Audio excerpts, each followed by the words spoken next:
Bungie's getting bought by PlayStation. Prices for Game Pass are going up, while prices for controllers and consoles are going down.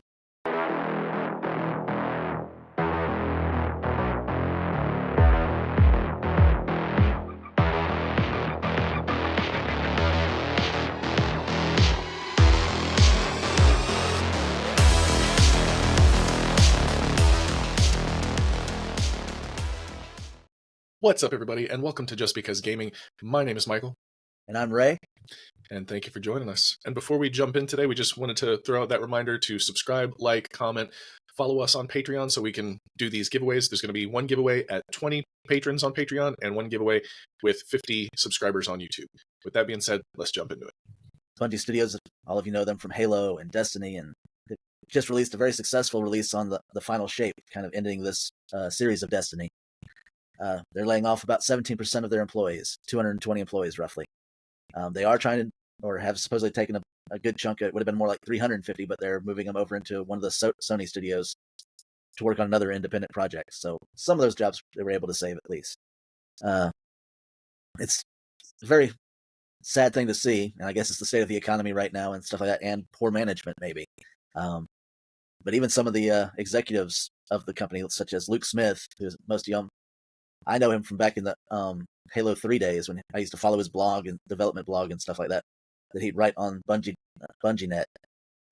You know, it was interesting. He gave a lot of detail on, what they were working on, how the progress of it was going. It was a very fascinating look into, the development of the game. So, and he's one of the ones that's been let go. So I don't know. It almost feels like Bungie may not be with us for long. That's the studio that they could end up closing if they keep going this trajectory, even though they've done such amazing work. Yeah. And it's funny to me when I read about that they were having all those layoffs, because I was reading that that DLC called The Final Shape for Destiny 2, that it did wonderfully, like that for subscribers and everything, for people that bought the Final Shape DLC, that it was like 80%, like an 80% spike in players. So, I was surprised to hear that they were doing layoffs after, being successful. But the way I read it and the way I was understanding it when I was reading that article about the layoffs and everything, it was that, they were trying to do like some course correction and save money and blah, blah, blah. And I'm like, for it just, for me, it was kind of a bitter pill to see, because I always assumed that Bungie was doing so great, like they left Xbox and separated because they were doing such great work that they could stand alone, that they didn't need to be under the umbrella of Microsoft. And so they've been out on their own, they're standing on their own two legs, and they cut off one of their legs. Well, and I think the reason they left Xbox was they didn't want to be only doing Halo games. They've been doing Halo games for quite a while. They wanted to do Destiny. They wanted to do something different. And I think they felt like they couldn't get away from Halo if they stayed with Xbox. I think that's why they left Xbox, because they've been from Xbox to Activision to PlayStation to independent themselves again. They've been all over the map on this. So yeah, but I also feel like they're jumping from place to place like this has kind of hurt their culture in their company. Yeah, because I don't know if you remember it. I think it was off with Halo 3. It had like a little bonus disc, and it showed, basically it was like a game day or something they had where the whole company's out there and they're playing games together and all this other stuff. It was just showing you like inside the company, and then a lot of the fans and things back when you used to do LAN parties and stuff, and they had people doing that and different release events and stuff.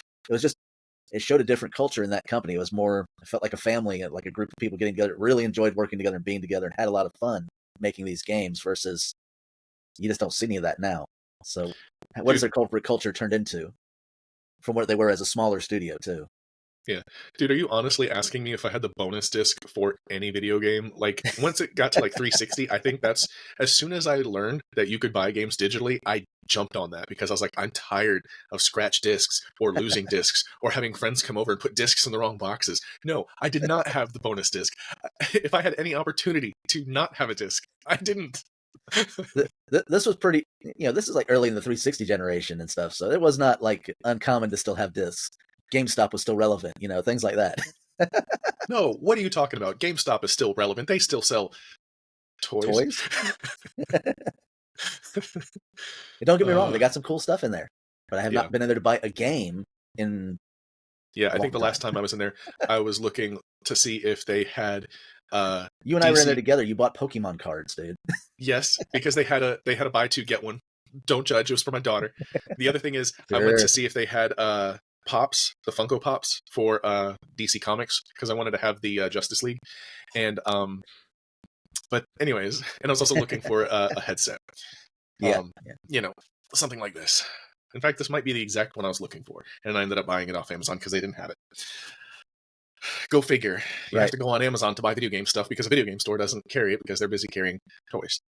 It's Yeah. like Books A Million. It's like, yeah, they've got books, but they're like half the store is toys now. So, anyways, aside from that, for Bungie, they did lose that 100, or I'm sorry, they lost 220 people, but of those 220 people, 155 came over to PlayStation, and they found Uh, other jobs in PlayStation. that was in addition. That 150 was in addition to the 220. So that's No, why no, it no, was no, going no. to I think it's the other way around because they were be. talking about that it was like 60 people that just had nowhere to go and just got laid off permanently.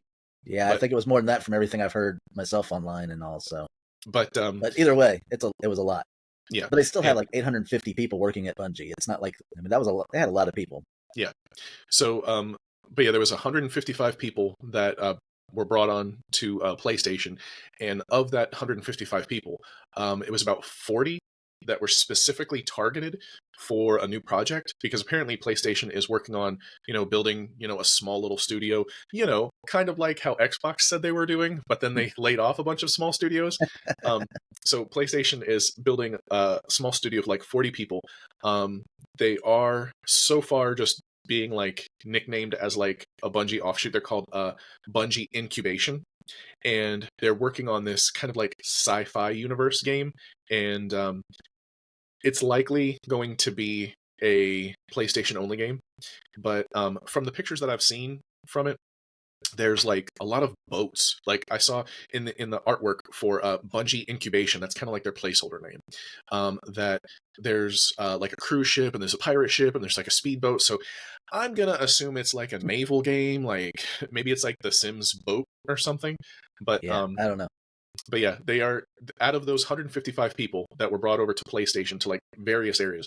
40 of them are working on this, formed a smaller studio, and they're all former Bungie employees. And that's the temporary placeholder nickname is Bungie Incubation. I don't think that is going to stick because I don't think that larger Bungie wants to be tied to this smaller development team in case the whatever sci-fi project in case it tanks or just fails. I don't think Bungie Yeah, wants to be associated with that, but I think it's just going to be its own studio with yeah, inside PlayStation Studios, and yeah, yeah, it's going to be separate from Bungie altogether. It's just former Bungie employees, yeah, yeah. and then Bungie's So supposed to just concentrate on working on, I guess, the next Destiny and Marathon. That's their other big project they're working on right now, but yeah, which is so something um from way back.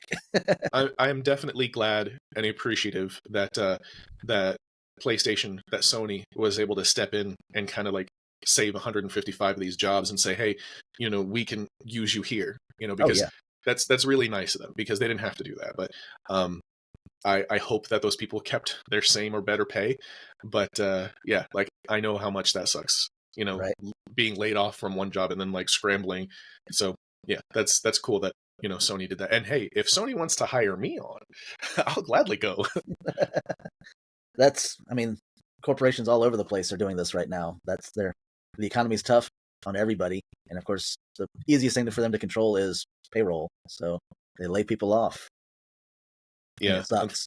unfortunately, with all the inflation and stuff going on, the two ways that companies will fight inflation is either by laying people off or increasing the cost of things. So like gas prices and food prices will go up, or they'll just let people go. So Yeah, it or they'll do sucks. both, which is Yeah, what we got going on right now.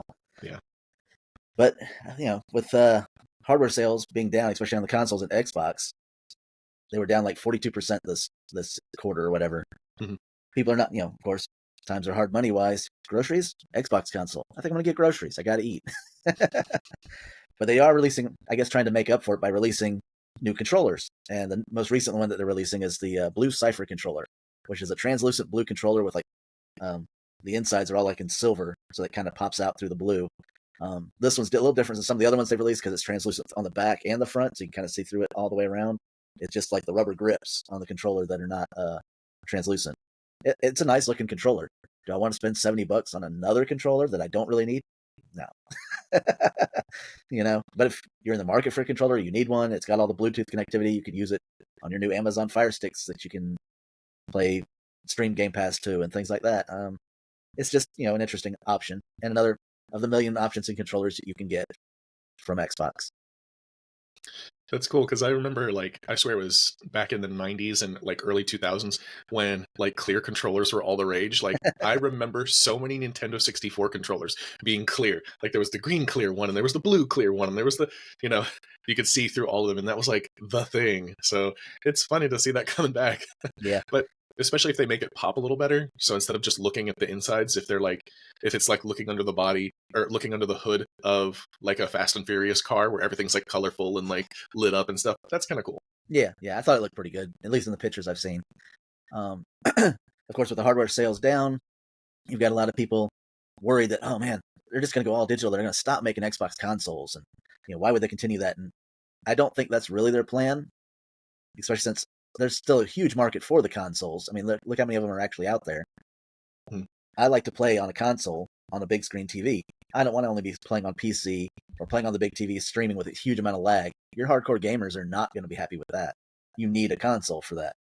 Now, you may see a change in the way consoles are. Like the next time when they release this new one that they're talking about, it's going to be so powerful. It's going to be like buying I think the prices are going to be hiked up quite a bit.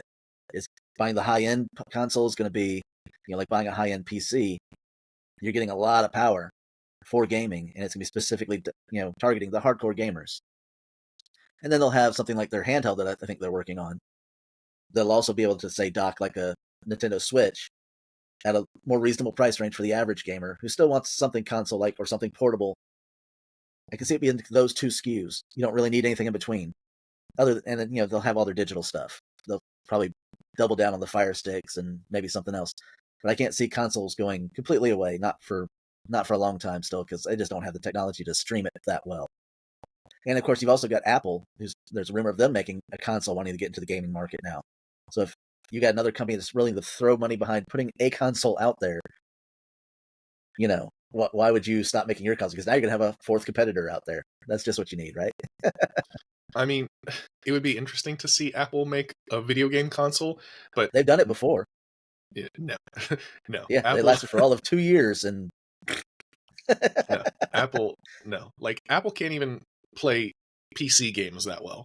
Like, Apple's always been the joke of the PC gaming community. It's like, you'll get a game and it'll play for PC, and you'll have to like look at the back of the box, and be like, can Apple play it though? Most of the time, no. Most of the time, no. It's funny that Halo and Bungie was originally designing Halo for Apple. That was their original thing. Oh, yeah. Luckily, they woke up on that one. But for the consoles that you're talking about, like the way you're envisioning it, I don't think it'll go that route. I hope it doesn't, because if they try to like raise the prices for some of those high-end consoles like you're talking about and make it like a gaming PC, dude, you realize gaming PCs are like $2,000 or $3,000. So yeah. No, if they're not going to go that high. Yeah, if they try to bring their high-end gaming console like a Series X, and they try to bring it to like anywhere even in the realm of like $1,000, like $800, no, they will be shooting themselves in the foot. And that's not just Xbox, PlayStation as well. Like in terms of console sales, if you look, the one time that was attempted was with PlayStation 3 and Xbox. This was the time that Xbox 360 was $300 and PlayStation 3 came out and they were $600, double the price. Both played the same games, but PlayStation 3 was double the price. Yeah. PlayStation tanked at the start, and Xbox 360 skyrocketed, and PlayStation 3 never caught that momentum again. I mean, the PlayStation 3 did sell consoles because they reduced their price down to like $350 after a while. Like, they kept dropping their price like another $50, another $50, another $50, till it got to about $350. I want to say was their final price after like dropping a lot. But yeah, they really never regained that momentum, and that was the time where Xbox 360 was the pinnacle of gaming. So yeah, that definitely will be a terrible idea for either one of them. I would say. I mean, they definitely. I don't think they're going to have the option not to have a higher price. Both of them. I mean, it's just the cost of building the consoles, and they can't bleed off, originally, like when the 360 and those came out, they're like, yeah, we're selling these at a huge loss. So they weren't making money off of selling the consoles. They needed the consoles out there to sell their software. Mm-hmm. They have to at least kind of come close to breaking even on some of these consoles. They can't just keep bleeding money, or at least not lose a huge amount of money off of them. It's still to push their software. I mean, that's what it's for. But Well, the cost of the components, the cost of building the systems has not gone down. That's why you haven't seen a price cut on the systems now. The PlayStation, the Nintendo, none of those things, the Xbox, they're not. If anything, it's gotten more expensive to make the consoles than it was before, and they can't drop the price on them because it's just so expensive to keep making these consoles right now. Well, it's not that the costs are more expensive than before, because they're relatively similar. Because what happens is, they'll make new process, or not process. Well, they will make new processors, but they'll make new like graphics cards and stuff like that. And what'll happen is the old ones will like drop off in price, and the new ones will skyrocket in price. And in Xboxes and PlayStations, they're not putting top of the line graphics cards; they're putting like mid-level ones. But what happens is when the new ones come out, those are the ones that are like $1,000 for a graphics card, and then the old graphics cards, they drop down because for all the PC gamers, they want the latest and greatest. So they don't really care about those mid-tier ones. So that's usually what happens with Xbox and PlayStation. Not only are they not buying the top of the line graphics cards or the top of the line processors, they're buying the mid-tier ones, the ones that aren't in high demand. But Xbox and PlayStation generates that high demand because they'll reach out to people like AMD or whoever, NVIDIA for the graphics cards, and they'll do like an order for like 5 million of these mid-tier graphics cards. And one, because they're mid-tier, they're not as expensive as the high-tier ones. The high-tier ones have that, like brand new pricing. So, the mid-tier ones usually are reduced a couple times. And the other thing is, with Xbox and Sony, when they place an order for 5 million, or however many millions they do, they get a bulk discount.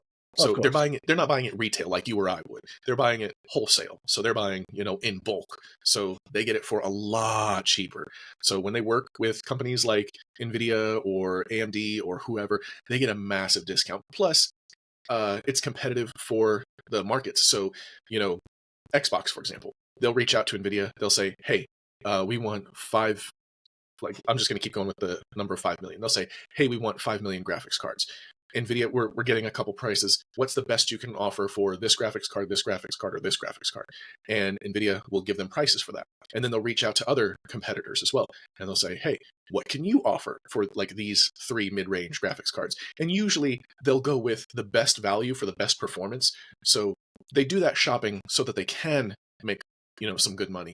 But the thing about this is, Xbox kind of has the advantage here since they put all their stuff on those Fire Sticks. They've busted their doors wide open. Which is one of the things that I wanted to talk about, which is Game Pass, because right now, as we mentioned in our previous episode, Game Pass has completely restructured, and one of the things that they've done is they're considering 2 options right now. One is a streaming only like cloud tier, so it would be like Game Pass Ultimate, but only for streaming, which is something that I've been considering because basically ever since they put Game Pass on these Fire Sticks, I bought a couple Fire Sticks during Amazon Prime Day, and I plugged them into some TVs, and I'm like, okay, sweet, this is like having an extra console, so I could be playing on the main console, and like my 10-year-old daughter could be playing on a Fire Stick in her room, and we even got her a controller, to pair with, because it pairs with the Fire Stick, because the Fire Sticks do have Bluetooth on them. Right. So yeah, like we could be playing, but then it hit me. I was like, I have Game Pass. She doesn't. So, something like a streaming or cloud only tier would help, especially if it's like Ultimate and it's just like a lot cheaper. Like if it's like that $10 tier, that's not terrible. Right. I think that's about what they're targeting. Did you hear anything about like the pricing on that cloud only tier? I really haven't heard any of the pricing about that yet, so I don't know. I'm still wishing they'd come out with the family package, so then you could go that route too. That's the other plan that I was going to mention is, the family plan. They're talking about bringing that back because essentially for the same reason, because now there's so many people with Fire Sticks that are loading up Game Pass, and they're finding out the same thing I am, that they got all these Fire Sticks to play Xbox Game Pass all around their house, and they're realizing all these people in their family or roommates or whatever don't have their own Game Pass subscription, that they were just sharing the Game Pass Ultimate subscription on the main Xbox that's in the house, because that's currently the model that Microsoft has set up, is that whoever has Game Pass on the home console, anyone else on that console can also use Game Pass. But as soon as you start throwing Kindle Fires in the mix, that's not a home console, so you can't share your Game Pass on that. So you're kind of out of luck. So Yeah, they have been talking about that family plan. I think, and Ray, please correct me if I'm wrong, I think that it's like that they were thinking about like $25. Does that sound right? that's the rumored price I'd heard. So I mean, which that wouldn't be bad. Yeah. So, I mean, for people such as you and I who have paid in advance, like I'm 2 years in advance paid up Yeah. for Game Pass. Which I can't wait to see how that, if that affects anything there, because they're saying the most you'll be able to carry at one time is 13 months. See, now I'm assuming they'll grandfather in your extra time just because it's already there. or I mean, I don't know. If I have the sneaking suspicion that if I try to go from regular Game Pass Ultimate to Family Game Pass Ultimate, that they'll reduce my time by whatever Probably, that $5 yeah. difference is. So $5 difference, that's about a quarter of the $20 subscription. So they'd probably reduce my time by a quarter. So instead of like 2 years, I'll have a year and a half, which, I mean, it's not terrible. But Yeah. I mean, yeah, I would love to be able to have my 2 daughters and my wife also have Game Pass Ultimate. So yeah, I could play Xbox in the living room. My daughter could play Xbox in her room, and my wife could play Xbox in the master bedroom, and we could all be playing like Halo together. And like we could reach out to you, and we could have like a 4-team thing. There you I mean, go. that'd be awesome. Or we could play this, like up behind me, the party animals. With the drunk animals. The funny thing is, we were actually doing that, not playing party animals, but the example that I was just giving, playing Halo, we were actually doing that the other day. Like, I went into my daughter's room, and since I have Game Pass, I was playing on her TV, and she was playing in the living room.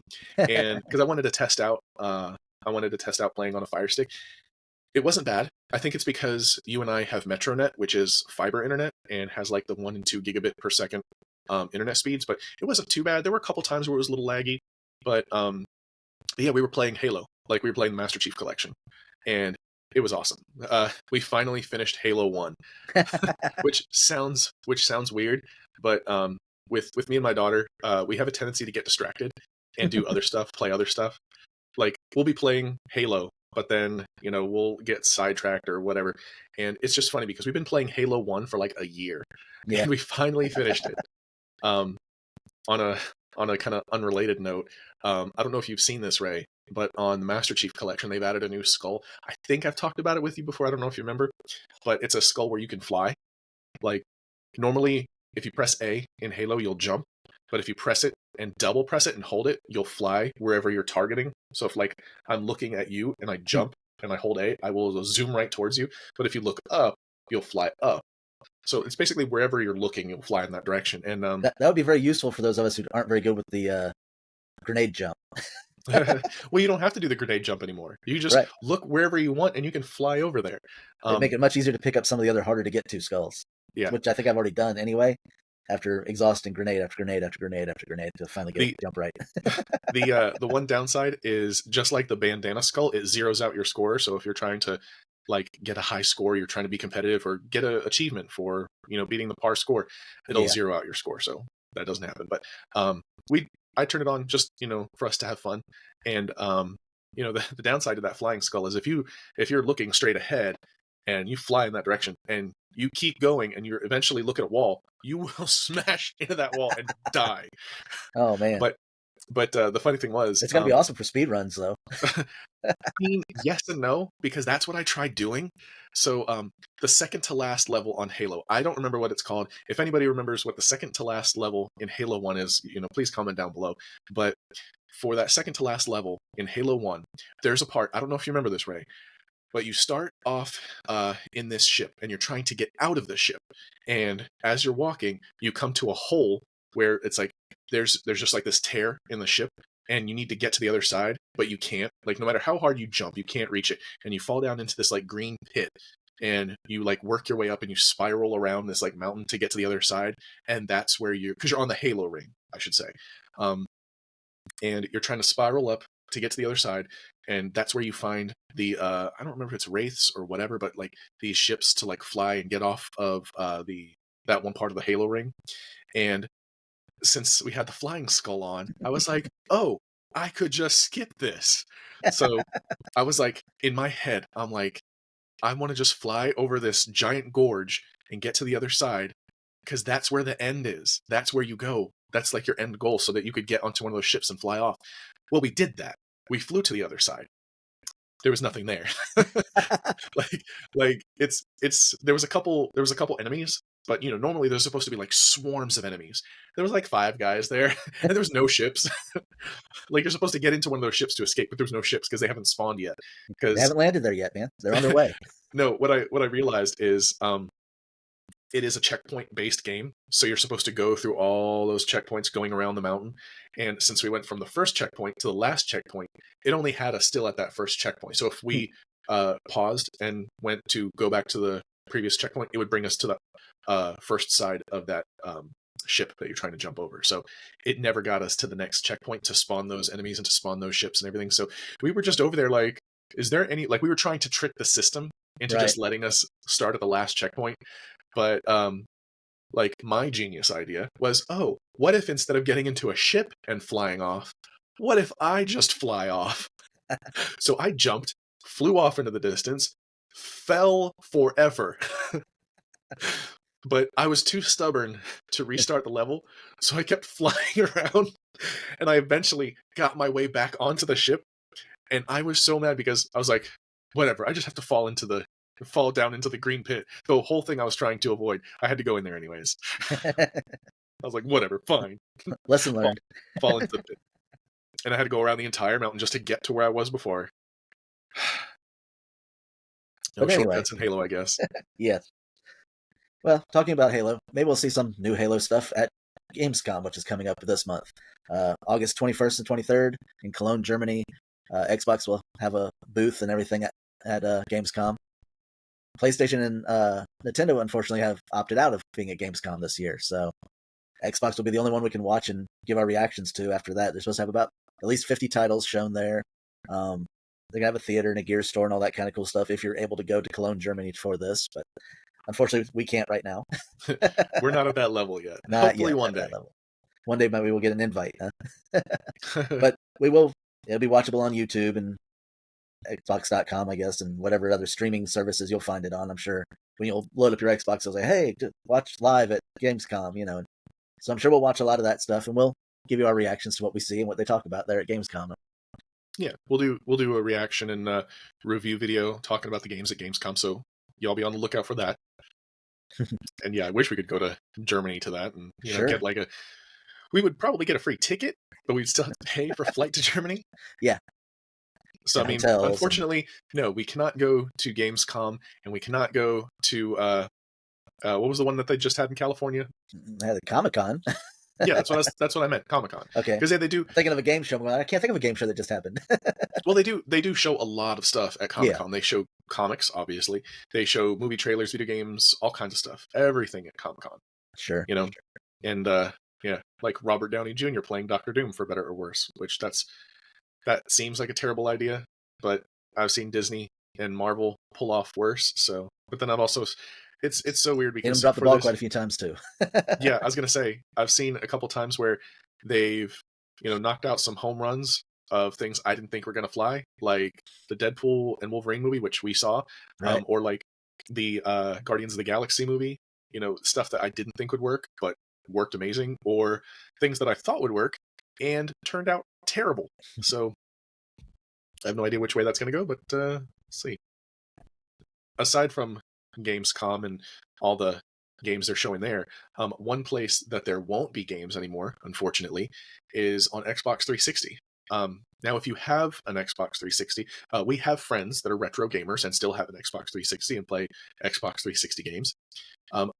It is officially done that the Xbox 360 Microsoft Store is closed. You cannot buy games for the Xbox 360 digitally anymore. Of course, you can go to one of these old school shops, Hey, maybe even a GameStop again. GameStop. What's that?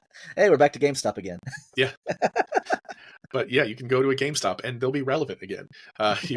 You can buy Xbox 360 physical games at a GameStop. Um, but yeah, in terms of the Microsoft Store, no, you won't be able to buy digital games on the Xbox 360 anymore. So essentially, whatever you have digitally is just what you have. Um, unless for whatever reason a new game comes out and they have backwards compatibility all the way to Xbox 360, you're not going to see any new games coming out, anything like that. You shouldn't expect new games to come out for the Xbox 360, but it's just unfortunate. I think a lot of the people that have Xbox 360s were aware of that, because normally when you would load up the store on the Xbox 360, it would give you an alert saying, hey, or not an alert, but it would have a page where it says that the Xbox 360 Microsoft Store is closing, and it had that deadline. So yeah, to all the people that have Xbox 360s, my heart goes out for you. It it is a good time to move on to these newer consoles. Even the playing on the Fire Stick with a Game Pass subscription, like we talked about earlier. All right, well, thank you for joining us. Don't forget to comment, like, subscribe, share with your friends and family so we can boost these numbers up and start giving stuff away. We'll start with like gift cards, maybe move on to higher end gift cards, maybe controllers, stuff like that. So yeah, like, subscribe, share, do all the things on all the platforms. Follow us on social media. We're pretty much everywhere. We've got a Facebook page, Twitter or X or whatever it's called, Instagram, all that stuff. And check out justbecausegaming.com, where we have our game releases, the game reviews, and podcasts like this. Yep. Thanks for joining us. All right. Peace. Later.